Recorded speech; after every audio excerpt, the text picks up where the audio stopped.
We're here with Bobby and Rick.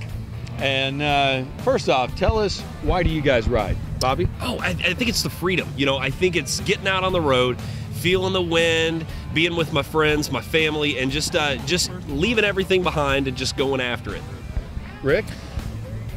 To get away from the hustle and bustle of everyday's life, it's my way of just getting out and just living free and letting the wind hit me in the face and clear my head and go home and go right back to the old grindstone. Well, we're here today for the awareness ride, and awareness and safety is obviously important to everybody, or you wouldn't be here.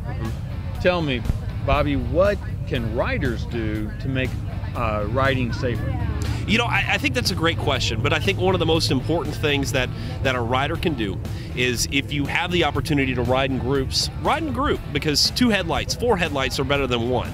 Another thing, when you come up to an intersection, it's a great idea to try to make eye contact with the vehicle that's, you know, maybe across from you at the intersection that could possibly pull out in front of you, because if you make eye contact, you get a better sense of what they're going to do, because oftentimes drivers don't use turn signals, they don't signal, you know, their intentions, so we have to really be on a lookout.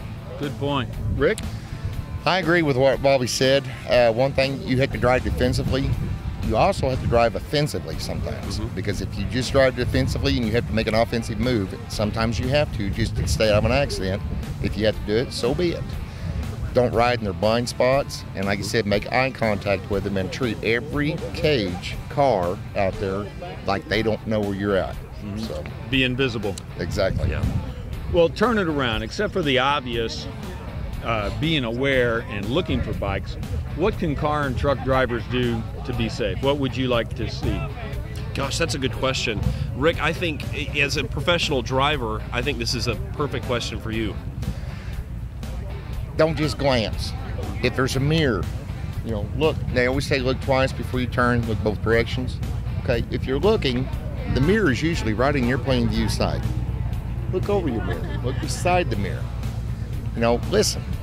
You know, they say loud pipes save lives. Sometimes people have their radios turned up and they can't hear you. So always be aware before you make a maneuver. Don't make an aggressive move where you just change lanes real quick. You don't know who's beside you. It could be a car, it could be a motorcycle. So just be extra precautious, and please do not text and drive. Now, don't drive while intoxicated. Yeah. That's good. Yeah. Well, and there's a lot of misconceptions that people have about motorcycle riders. What do you find some of the most wild or biggest misconceptions are? That if you ride in a group, we're part of a gang. I think that's a big one. The group that we're with, B.A.D.D, stands for Bikers Against Dumb Drivers. We're advocates of awareness, and we're also, our main goal is to help others, whether it be our members or other people struggling or groups struggling in the Ozarks. That's what we try to do. I think there's a big misconception that we don't shower. Some of us don't. But no, that we don't shower, that we're violent or that we're abrasive, and that's just not the case. We're just a group of guys and gals that have big hearts and want to help the Ozarks. And I think you'll find that with most motorcycle groups. What do you got to add, Rick? I couldn't say it any better myself. Well done. All right. Thanks a lot, guys. Have a safe ride today, okay? All right. Thank Thank you you very very much. much. Be careful.